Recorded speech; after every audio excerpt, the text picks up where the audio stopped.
बिस्मिल्लाहिर्रहमानिर्रहीम इय्याका नअबुदु व इय्याका नस्तईन। या अल्लाह तेरी ही इबादत करते हैं, तुझी से मदद मांगते हैं। बाज़ औक़ात उस्ताद या कारी का रवैया भी ऐसा होता है कि बच्चा कुरान से दूर चला जाता है। हमारे एक दोस्त थे, अल्लाह को प्यारे हो गए, अल्लाह उनकी मग़फ़िरत फ़रमाए, दर्जात बुलंद फरमाए। वो एक उलमा घराने से उनका ताल्लुक़ था और बहुत बड़े उलमा घराने से था। तो वो बता रहे थे कि मैं एक बहुत बड़े उस्तादुल कुरान के पास हिफ्ज़ के लिए मेरे वालिद ने मुझे बिठाया और मैं जाया करता था रोज़ाना। थोड़ी बहुत मार भी पड़ जाती थी, ठीक है, डांट तो पड़ती थी। तो 14 या 15 सिपारे मुकम्मल भी हो गए थे। तो एक दिन कहते कि मेरे उस्ताद ने मुझे मारा और बहुत बुरा मारा, और पता नहीं उस दिन उन्हें गुस्सा था या क्या था, हद से ज़्यादा मारा। मैं घर गया और बहुत ज़रबें लगी हुई थी। खैर अगले दिन वालदा ने मुझे कहा कि पढ़ने के लिए जाओ। मैंने कहा जी मैं मदरसे नहीं जा रहा पढ़ने के लिए, कुरान हिफ्ज़ की क्लास में नहीं जा रहा। वालदा ने पहले प्यार से समझाया, फिर गुस्से से समझाया, मैं नहीं माना। फिर वालिद को बताया, वालिद पहले प्यार से फिर गुस्से से, यानी 10-12 दिन हमारे घर में एक हंगामा होता रहा कि तुमने हिफ्ज़ करना। और मैंने कहा तुम मुझे टुकड़े टुकड़े कर दो, मैंने नहीं करना, ना मैंने जाना। मैं इतना फेडअप हो गया था मार खा के।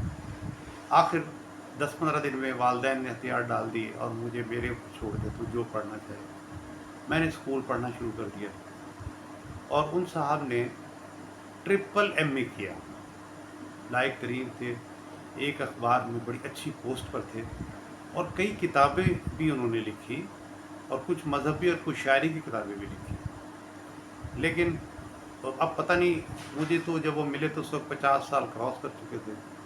तो अब नहीं ख्याल बनता कि उन्हें वो सिपारे याद भी हुए या नहीं हुए।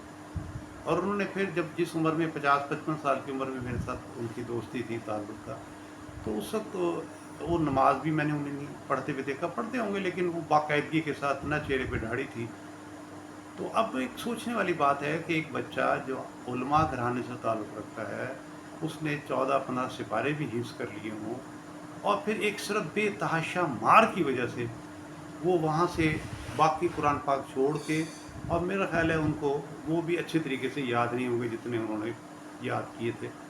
और फिर वो उनकी ज़िंदगी से जिसको हम दीनी ज़िंदगी कहते हैं वो निकल के, वैसे भी बड़े ईमानदार थे।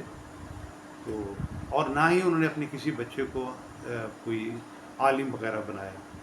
तो इस सारी चीज़ों का कसूरवार कौन है? वो गुस्सा जो उस्ताद को आ गया। लिहाजा हमारे कुर्रा हज़रात को गुस्सा नहीं करना चाहिए।